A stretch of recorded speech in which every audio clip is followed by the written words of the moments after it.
Moi, mon objectif en tant que lectrice, je tiens à préciser, mais c'est mon objectif personnel, je ne tiens pas à me comparer avec qui que ce soit, et je ne tiens pas à ce que vous vous compariez avec mes objectifs, etc. Parce que moi, personnellement, c'est un objectif perso, je me mets pas de compétition, c'est juste une envie, un besoin selon moi, genre en mode, c'est ce que je veux. Hey tout le monde, j'espère que vous allez bien. Pour ma part ça va super, on se retrouve aujourd'hui pour une autre nouvelle vidéo où je vais vous présenter toute ma palle avec mon envie de lire actuellement. Donc on va commencer sans plus tarder parce que j'ai quand même à peu près 13-14 livres à vous présenter dans cette vidéo. Et oui, je tiens à préciser que ma palle est quand même assez réduite par rapport aux palles qu'on peut voir sur les réseaux en mode les grandes palles, etc. etc. Ce qui fait que moi, mon objectif en tant que lectrice, je tiens à préciser, mais c'est mon objectif personnel, je ne tiens pas à me comparer avec qui que ce soit, et je ne tiens pas à ce que vous vous compariez avec mes objectifs, etc.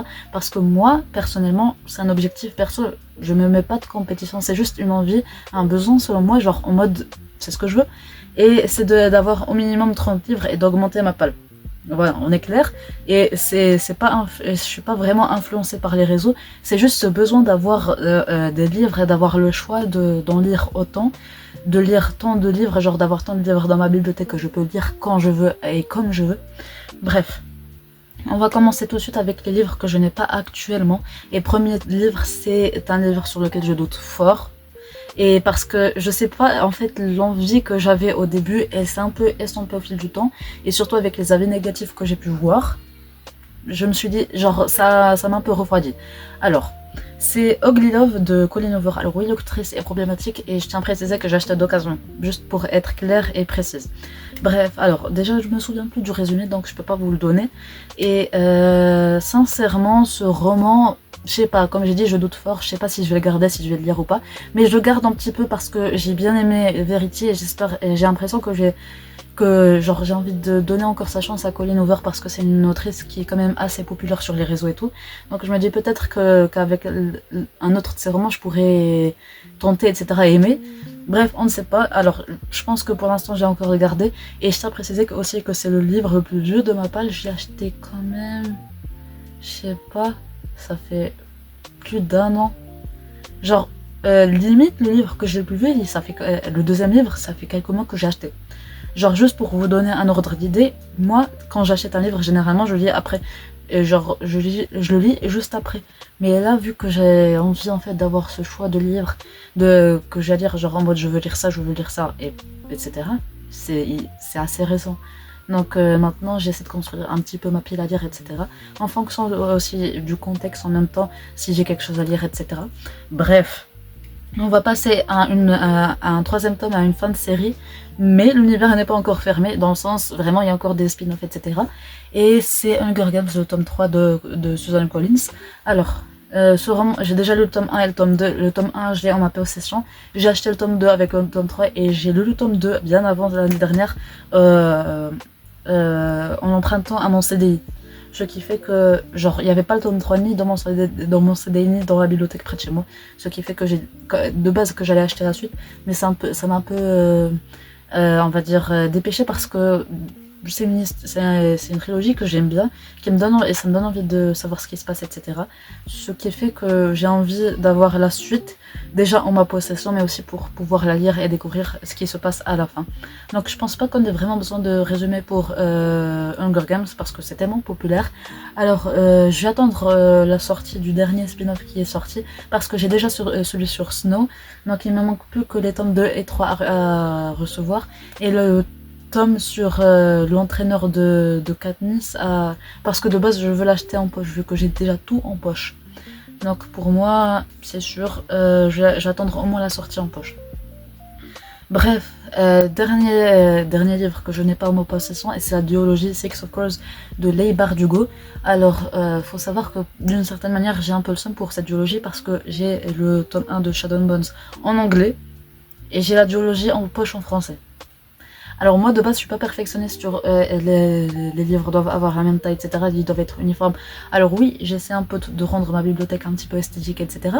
Mais dans le sens où moi je vois pas les éditions, si la ME elle change de format, etc. entre deux sorties.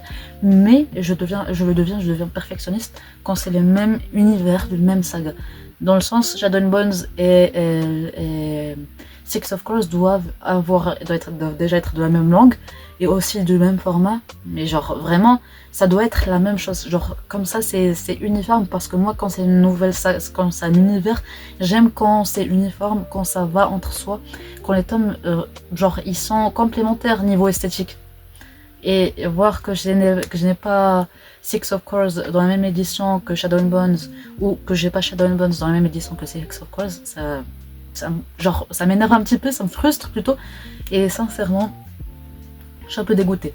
Mais bref, j'ai quand même la duologie, je vais pas être quand même fâchée et genre vraiment faire la capricieuse et dire que je vais revendre, etc. Parce que quand même, c'est déjà des livres de plus dans ma pile à lire et dans ma bibliothèque, donc je suis déjà reconnaissante pour d'avoir pu acheter ces deux romans-là. Bref, on va passer à ceux que j'ai actuellement, et il y en a une, genre vraiment ça constitue 90% de ma palle. Et c'est The Prison Healer de Lynette Noni, paru chez le livre de poche jeunesse. Alors, ce roman, il me semble que ça parle d'une meuf, elle est emprisonnée depuis je ne sais combien de temps, et là elle attend sa famille pour qu'elle la libère. Et dans cette prison, elle joue un peu le rôle de guérisseuse.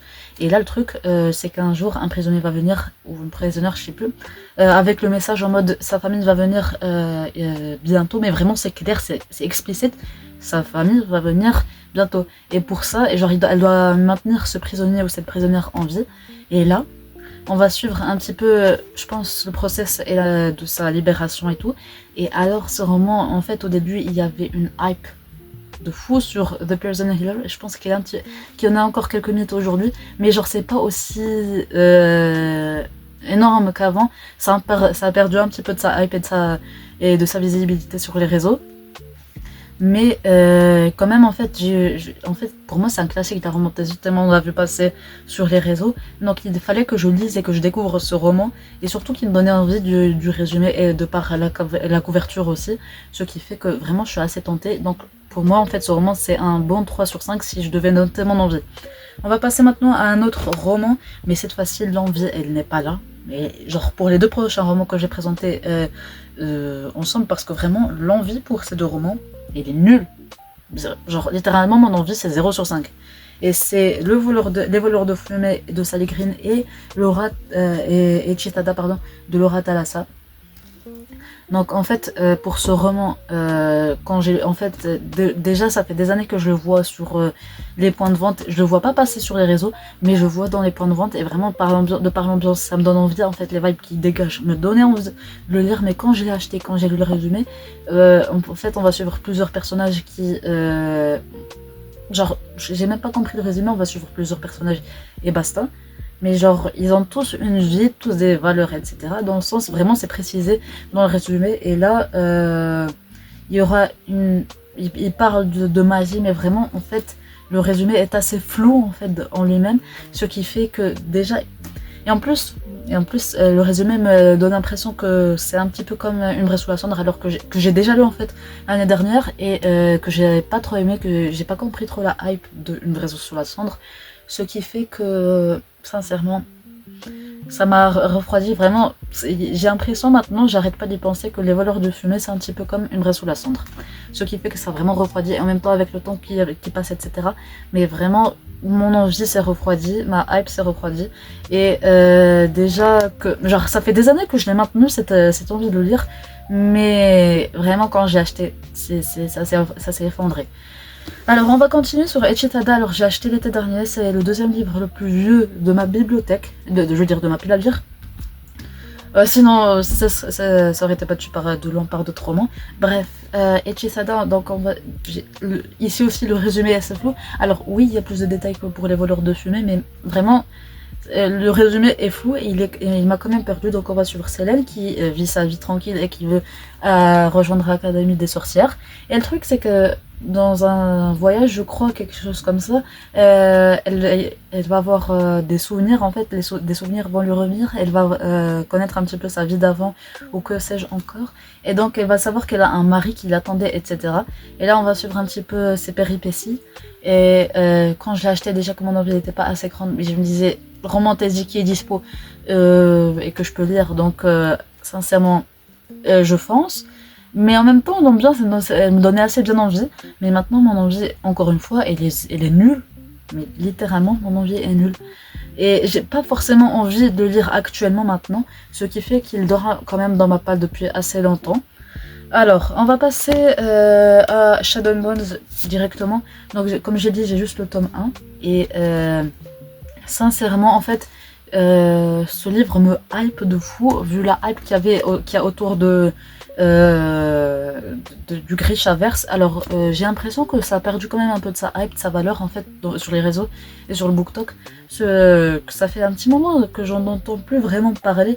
Genre, avant, t'avais encore des vidéos qui citaient Shadow and Bones comme un classique de la fantasy, ce qui fait que, genre, là maintenant j'ai l'impression que c'est le néant de ce côté-là. Alors ça me tente aussi par le fait que j'ai l'impression qu'on m'a donné en fait des indications comme quoi c'était une fantasy avec très peu ou pas du tout de romance. Ce qui fait que moi déjà que je suis de base fan de fantasy et de romantasy, alors je dénigre pas la romantasy, mais moi aussi j'ai envie en fait en tant que grande fan de fantasy d'un petit livre, d'une bonne fantasy avec très peu de romance et avec un univers hyper bien développé et tout, ce qui fait que Shadow and Bones, j'ai l'impression que ça va me plaire vraiment avec Six of Crows. Alors, on va passer à une réécriture de mythologie grecque, je crois que c'est la seule de toute ma pile à lire, et c'est Ariane de Jennifer Saints. Alors sincèrement, ce roman, j'en ai entendu beaucoup parler à un certain moment, et ça fait un moment que je veux l'acheter. Alors, c'est une réécriture du mythe de Thésée, mais du point de vue évidemment d'Ariane. Mais alors ce roman, en fait, il me tente pas pour le mythe de Thésée en lui-même, parce que de base, je suis pas intéressée par le mythe de Thésée. Littéralement, moi, vraiment, le mythe de Thésée, c'est un peu comme, genre, je m'en fous un petit peu du mythe de Thésée. Mais je l'ai acheté et il me donne envie, pour le côté en fait que le lien, en fait j'ai envie d'apprendre des trucs, j'ai l'impression que je vais apprendre des trucs avec cette mythologie. Déjà que depuis que j'ai lu Circé, je suis à la recherche de réécriture de mythologie grecque où j'apprends des trucs vraiment sur la mythologie grecque, et sincèrement déjà que ce roman contient des personnages de la mythologie grecque qui m'intéressent, notamment Minos et Pasiphae, je crois qu'elle s'appelle comme ça, la sœur de Circé, parce que sincèrement, vraiment je suis en quête maintenant, comme j'ai dit depuis que j'ai lu Circé, de réécriture qui m'apprennent des choses, mais aussi qui me divertissent en même temps. Je cherche en fait ce mix pour pouvoir en fait avoir la meilleure, parce que pour moi actuellement j'ai envie d'avoir un mix, et pour moi ça serait la meilleure, je considérerais cette réécriture qui fera le combo comme étant la meilleure écriture de mythologie grecque, bien sûr si elle est bien faite et si elle est bien écrite. Alors on verra si ce roman me plaira, etc. Mais vraiment je suis assez tentée. Donc si je devais noter, ça serait un bon 2,5-3 sur 5. Alors, prochain roman que je viens de recevoir il n'y a pas si longtemps que ça. Alors quand je dis recevoir, c'est pas des SP en tant que soi, c'est juste que genre l'envoi, etc., la livraison, juste ça. Parce que j'ai même pas encore la communauté pour avoir l'audace, et pas l'audace mais plutôt la légitimité côté engagement, etc., pour demander des SP. Et ce roman-ci, donc trêve de blablatage, c'est Sorcière d'or de Shannon Smart, paru chez De Saxios. Alors sincèrement, en fait j'ai accepté d'acheter ce roman en fait parce que c'est un peu de la fantaisie sud-africaine si je me trompe pas. Ce qui fait que de base moi je suis une fervente défendante des fantaisies, des romans qui ont de la représentation. De base, qu'en fantasy, j'ai l'impression qu'il n'y a pas forcément de représentation, mais alors quand j'ai vu que ce roman prenait origine dans la culture sud-africaine ou quelque chose, mais au moins c'est africain, j'en suis sûre, c'est africain. Genre vraiment la représentation de tout ça, genre je me suis dit, autant découvrir ça, parce que j'ai l'impression que j'ai rien du tout d'africain dans ma bibliothèque. Il y a limite un truc asiatique avec The Poppy War, mais après, rien du tout. Le néant total, et j'ai envie d'y remédier, ce qui fait que j'ai acheté ce roman. Alors il me tente bien, on va suivre deux sorcières. Alors il y en a une qui a été détrônée par une meuf, et cette même meuf a une fille qui rêve de paix et qui rêve de changer les choses, donc elles vont s'allier alors qu'elles devraient être ennemies pour pouvoir changer les choses. Et sincèrement, je me suis dit, des trucs de sorcières, etc., ça pourrait me plaire. Sachant que j'aime bien Hécate, ce qui fait que je pourrais faire le parallèle et comparer à la mythologie grecque, ce qui fait, genre je me dis peut-être que ça va me plaire, etc. Bref, donc un bon petit 3 sur 5 pour ce roman-là. Alors, prochain roman, il me donne trop envie, ça fait longtemps que j'attends de pouvoir le lire. Je me suis enfin procuré ce roman, genre il y a eu des aventures avec ce roman littéralement. Et c'est Skyshed d'Alex Astor paru chez Lumen. Alors oui, j'ai commencé genre, je sais pas si vous voyez les post-it, mais genre j'en ai mis un, j'en ai mis deux littéralement. J'ai commencé mais je me suis dit attends, tu te gâches pas le plaisir, mais en même temps tu te fais attendre en lisant le début, donc Skyshed vraiment. Alors je vous raconte un petit peu l'histoire parce que vraiment c'est une anecdote à raconter en fait. Alors j'ai acheté le tome 3 en fait avec le premier tome d'Hunger Games en mode oui je pourrais enfin me profiter de cette série etc, genre la continuer, et là je trouve qu'elle est dispo dans ma librairie, je me dis elle est dispo, elle est dispo. Et là, je dis, genre, j'accepte de la commander et je vérifie même pas si ils disent si c'est la version en anglais ou en français. Parce que moi, j'ai les versions brochées, etc. Et là, j'aurais dû ticker. Moi, j'ai pas précisé que je voulais la version brochée en français. Et j'aurais dû ticker quand ils m'ont donné le prix. Parce que c'était pas le même. Ils m'ont donné, en fait, genre, c'était la version en anglais, en hardback. Genre, je m'en suis rendu compte quand j'ai reçu le roman. En mode, genre, je l'ai pas déballé sur le moment parce que j'étais occupée à ce moment-là, mais genre, je touchais un petit peu avec le papier, etc. Genre, genre, ça se voyait que c'était pas la version brochée et que ça n'avait pas la même épaisseur que les traductions. Alors, je me disais, attends, je dis à mes parents en mode, non, c'est pas le roman que je veux. Genre, c'est pas la version que je veux, je le sais, c'est, genre, littéralement, c'est pas ce que je veux. Et là, on est parti à ma librairie, on leur a dit, s'il vous plaît, est-ce que, genre, entre-temps, je suis partie voyager, etc. Mais genre, limite, moi, ce roman, il a vécu. Genre, j'envoie quelqu'un pour changer, voir si c'est possible de changer. Et heureusement, c'est possible de changer. Et ils avaient le tome 3 en français. Genre, limite, moi, genre, je savais pas ce que j'allais faire si j'avais pas le tome 3 en français. Bref. Alors, maintenant, je l'ai. Et j'ai envie de le lire, donc je le note infini sur 5. Genre, vraiment, mon envie, c'est sur infini sur 5. Alors, là, on va passer à un premier tome de duologie, et c'est La Académie, le premier tome Ocasso de Nerea Yanez, paru chez Crossbooks.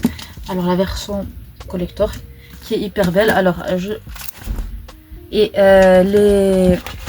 les fanarts,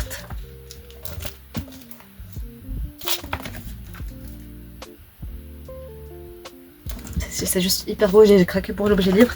Et sincèrement, ce livre... il me tente trop, vraiment, alors, de ce que j'ai pu comprendre, on va suivre une meuf qui a des pouvoirs, je crois, qui va rejoindre une académie. Genre, en fait, l'académie, elle est divisée en deux, le mal et le bien. Donc, le bien, c'est genre l'ordre de l'aube, et ceux du mal, je sais plus, genre, c'est ceux de la soirée, etc. Et là, elle va découvrir, et elle va... En fait, il y aura des énigmes, je crois, ou quelque chose comme ça. Et elle va devoir s'unir à Ash Black, qui est quand même le fils d'un sorcier qui a une mauvaise réputation, je crois. Voilà ce que je sais du résumé. J'ai pas envie d'en lire plus pour pouvoir garder quand même cette surprise. Alors, ce roman, il me tente trop depuis je ne sais combien de temps. Et j'ai envie de l'acheter. J'ai envie de pas de l'acheter, mais plutôt de le lire. Et sincèrement, genre, il me tente de trop. Alors je le tente bien, pour mon avis ça serait bien un 4 sur 5, et sincèrement, j'ai envie de le lire, j'ai hâte de le lire. Alors dernier livre, je vais les mettre ensemble parce que c'est Iron Flame et Ognic Storm de Rebecca Yarros paru chez Piatcos. Alors oui, j'ai commencé le tome 2 parce que le tome 1 je l'ai relu il y a fin 2025 pour faire une vidéo analyse littéraire. Et j'avais trop envie de connaître la suite, ce qui fait que j'ai commencé et que je me suis un petit peu spoilé, genre j'ai juste commencé les 3 premiers chapitres ou quelque chose comme ça du 2 pour pouvoir un peu atténuer cette hype, cette envie de le lire, pour pouvoir économiser le livre et le lire plus tard et augmenter bien évidemment ma pile à lire. Et sincèrement, ce livre, je suis bien tentée. Alors en général, j'ai envie de continuer la série et mon envie serait sur un 3 sur 5. Parce que maintenant, en fait, genre déjà que j'ai relu, de base, le livre, c'était le premier tome plutôt, c'était une bonne lecture, mais quand j'ai relu, la hype, elle est un peu redescendue. Et en mode, ce que j'ai dit, alors je tiens à préciser que mon avis, en fait, sur Fourth Wing, c'est le même que dans le vlog que j'avais fait spécialement pour ça, parce que j'avais fait un vlog spécial Fourth Wing. Je pense que je vais faire un vlog spécial suite, ou quelque chose comme ça, genre un truc pour la sortie du 4e tome, etc. Mais bref, alors là déjà ma hype s'est un petit peu atténuée, et surtout que j'ai commencé un petit peu le tome 2, ce qui fait que là mon envie c'est on va aller sur un 2,5 à un 3, parce que sincèrement ça c'est quand même un petit peu atténué, mais j'ai quand même bien envie de les lire. Genre limite c'est bien, genre j'ai bien cette envie. Alors voilà pour ma pile à lire, vous la connaissez maintenant et j'espère que vous allez me dire en commentaire, n'hésitez pas plutôt à me dire en commentaire par quel livre je devrais commencer et je vous dis à la prochaine et n'hésitez pas à me donner vos recos pour que je puisse augmenter ma palle en commentaire. Allez, à plus les amis.